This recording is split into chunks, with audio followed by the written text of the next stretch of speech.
Temple స్టైల్లో పులిహోర ఎలా తయారు చేసుకోవాలో చూపించబోతున్నాను. ముందుగా పొడి చేసుకోవాలి. పొడి కోసం శనగపప్పు, మినప్పప్పు, ధనియాలు, మెంతులు, అలాగే మిరియాలు లైట్‌గా ఫ్రై చేసుకోవాలి. తర్వాత నువ్వులు వేసుకొని ఫ్రై చేసుకొని పొడి చేసుకోవాలి. కొంచెం కచ్చా పచ్చాగానే పొడి చేసుకోవాలి.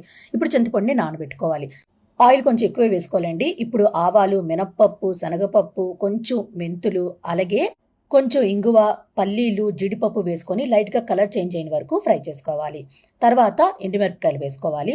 అలాగే చింతపండు పులుసు మనం నానబెట్టుకొని ఉంచుకున్నాం కదా! పులుసంతా వేసేసుకొని బాగా కలుపుకొని అల్లము, పసుపు, ఉప్పు, కరివేపాకు, పచ్చిమిరపకాయలు వేసుకొని ఒక్కసారి బాగా కలిపేసుకోవాలి. పచ్చిమిరపకాయలు, అల్లం అనేది పులుసు వేసిన తర్వాతే వేసుకోండి.